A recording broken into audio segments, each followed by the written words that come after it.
Good morning, Kat Neville. Good morning. Let's get right to it. Give us a couple of restaurants. Okay, so your mom always told you to eat your veggies. Yes, she did. Right.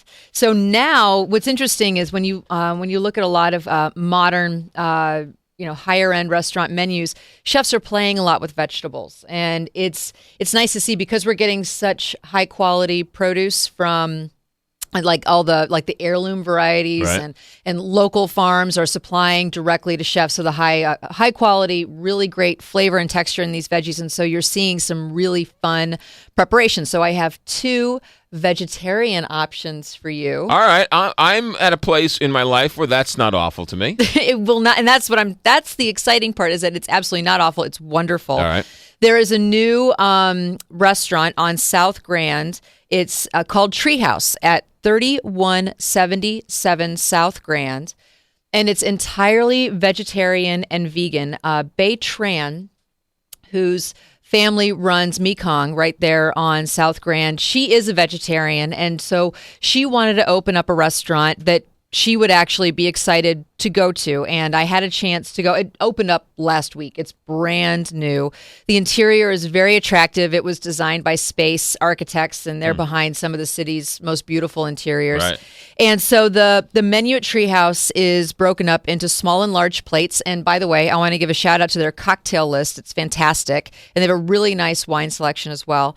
But the food, I think, is what we really want to talk about, because it's unusual to see a vegetarian-only restaurant, especially in a city like St. Louis, which honestly, is pretty, in love with meat. And right. So you start off with, I started off with charcuterie, and that's obviously with quotation marks. And here they do this wonderful because charcuterie is meat plate. Exactly right. Yeah, it's cured meat. So here they're doing this wonderful white bean puree and a mushroom pate in quotation marks, where you have that kind of earthy, wonderfully spiced mixture. And just like, for example, a liver-based pate, you spread it on these wonderful toasts, and it's served with spiced nuts and olives.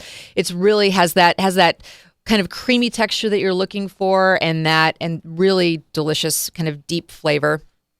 They also have cheese plates, and then I moved on to the Treehouse sliders, where they take these portobello mushrooms and they tempura fry them, and they serve that with a house-made barbecue sauce and shredded veggies, and the bread that it's served on, it's not on a hamburger bun, it's on kind of this buttery fried kind of thick bread, so you get a lot of that kind of richness that you're looking for in a slider, but right. Again, without meat. Why are you looking at me like that? Well, because a greasy fried bun doesn't sound very healthy. It's not greasy.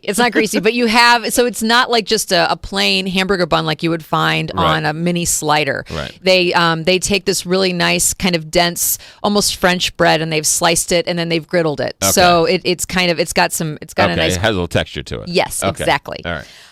One of my favorite things that we tried was the Brussels sprout salad, and here Bei is bringing in kind of that Vietnamese Pan Asian flavor. It has this wonderful sweet chili vinaigrette.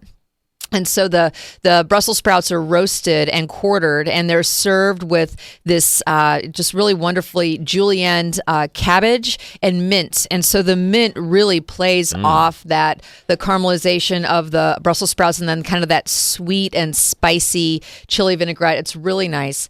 I would never pick Brussels sprouts, but somebody forced me to eat Brussels sprouts, and they were fantastic. Yeah. I love Brussels sprouts, and it's weird. a much maligned veggie, because so often when we were growing up, our moms would right. get them frozen right. or something like that, so they're kind of watery, they smell funny, but really when they're roasted, they're lovely, they're wonderful.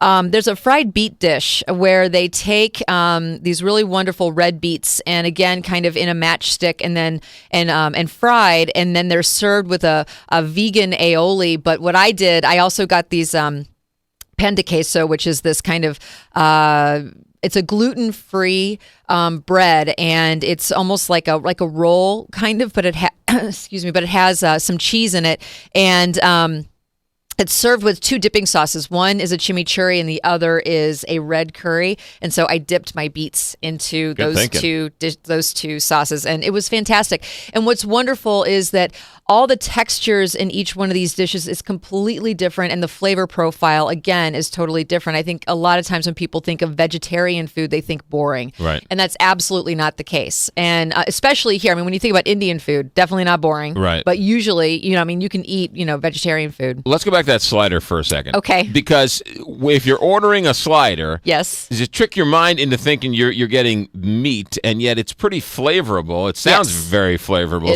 So for the meat lovers out there, they might actually enjoy this because you're ordering a slider, so you think it's meat. Well, the thing is, what is it that you love about meat? When you say meat, I mean, it's beef, chicken, pork, various kinds of fish.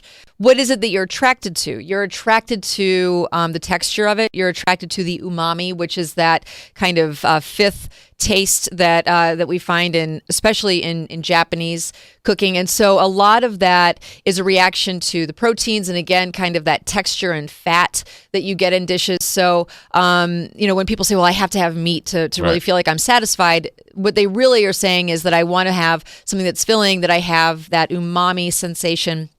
And so really well-made vegetarian food should satisfy and will satisfy on all of those different levels, because it's about texture, it's about flavor, it's about kind of just being interesting. And I mean, on the large plate side, they do have a veggie burger. Clearly, they have a raw noodle bowl where, just like in a Vietnamese restaurant where you have the mung bean thread noodles, and then you can get fried tofu and all the different veggies in there.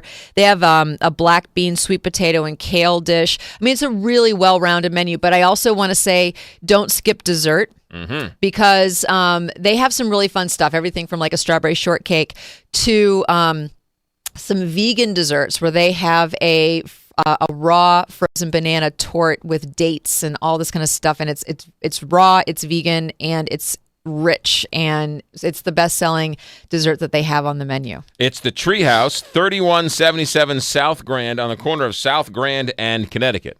How do you know that off the top of your head? Because I'm like that. You're amazing. All right, what's number 2? Okay, number 2 is another veggie option. We've talked before about Entree, which they've done a series of pop-ups, and they're located at 360 North Boyle. Chef John Perkins, he was known for Entree Underground for a while before he kind of found this single location.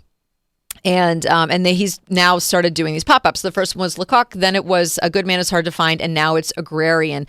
There are some meat options, so if you want to add meat to some of these dishes, you certainly can. But I've got to tell you, I was blown away by the food at Agrarian, and if you haven't been yet, you absolutely have got to go. He's going to run it through July, and so make a reservation, go to the website. But so one of the dishes is nettles and egg, and it's a spring nettle soup, which has this gorgeous emerald green color, and they do a slow cooked egg, so when you cut into it, the yolk runs out into the soup, and it's an absolutely beautiful and really well thought out dish. The dish is kind of sprinkled with a little bit of sumac, which gives it this kind of lemony tart flavor. Absolutely beautiful. There's a yes. No, go on. Okay. There's one of my favorite dishes was a stuffed squash blossom that was stuffed with some goat cheese and pepitas, which are pumpkin seeds.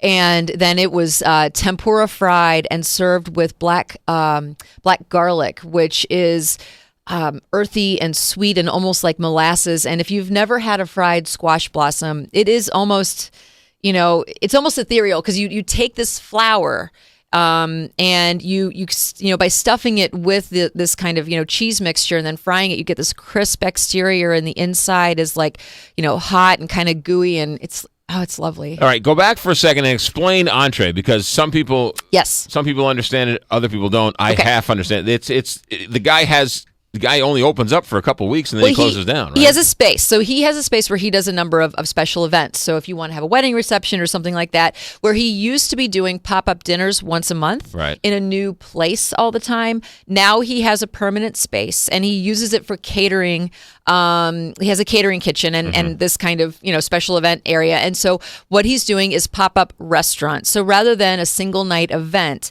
he has a restaurant concept with a set menu, right? Where you can go in, but it only exists for a couple of weeks or a couple of months. And what's great about it is it allows for experimentation, and it's something where you get his take on food and his team's take on food. But it's something that he's always kind of trying something new. And it's a lot of fun. So if you know that you love his take on food in general, right. It's kind of like going to, a special wine dinner or a prefix dinner where you don't know what the menu is entirely when you go, but you just right. put yourself in the hands of the chef and you love it. But there is a set menu where you can order as many or as little of the dishes as that you want. And again, the cocktails here are outstanding. I cannot recommend them highly enough. I mean, the wine is great, but definitely start with a cocktail. Okay, so it's at 360 North Boyle in the Central West End. Yes. Okay, and the place is called Entree. ENTRE. Entree. Yes. And he has a vegan or a vegetarian component. Well, so Agrarian is the name of this concept. Okay, so Agrarian is the pop-up restaurant. Yes. For the next couple of weeks. Until the end of July. Okay. Yeah, so you've got some time to get in there. Right. But again, all of these dishes are vegetarian, not vegan. Vegetarian. Right. And then he does have some meat that you can add. So if, for example, you're looking for that, I want something very filling, right. He has poutine on the menu, which if you know any Canadians, it's a Canadian dish. Those crazy Canadians. Crazy Canadians. So it's French fries, like the best French fries you've ever had, with a smoked shiitake gravy and blue cheese. If you want to add guanciale, you certainly can. It's an add-on that you can add, but you don't need it. Gotcha. It is an over-the-top dish without meat, but it doesn't need the meat. It's incredibly good. And I want to say there's also a white rice dish with curry. They make the curry in-house. It is absolutely wonderful. It's topped with julienne, raw white, sweet potato, and French celery, and it is delicious. I absolutely loved it. I have to tell you about one more. Okay. They also have this tofu beet dish where the mofu tofu is infused with beet, and it's served with a vegetarian dashi, which is a Japanese broth, and then beet soil. It's lovely. Okay. Tofu beets. Love it. I like to beat tofu. Oh, come on. If you go with me, you will love it. You're going to like tofu whether I like it or not. You will love it. Oh, I'll love it. You know what? In the July Feast TV that hasn't come out yet, I actually make a tofu dish, and it's something that if you, I don't like tofu. You got to try this. But by the way, I'll make it for you. I don't You'll have those love it. jazz hands when I say I don't like tofu. That's one. Okay.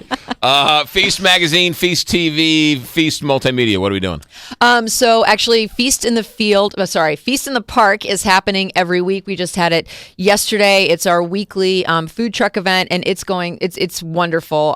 We're doing it in conjunction with the St. Louis County Parks Department. I also want to say it's kind of a last chance for our cruise in September from Copenhagen to Stockholm, and it's going to be amazing. So if you're interested, Altair Travel is who you would go through, but if you want to find details, it's feaststl.com. But it's kind of like last call. They're and you're going to be in St. Petersburg in September. I am. I just announced Putin and President Obama are going to have a summit in St. Petersburg in September. Well, because they're going to meet me there. Holy mother, like Kat's going to be there. We might as well join her. We're going to have dinner. There you go. Feaststl.com. Be good. I will.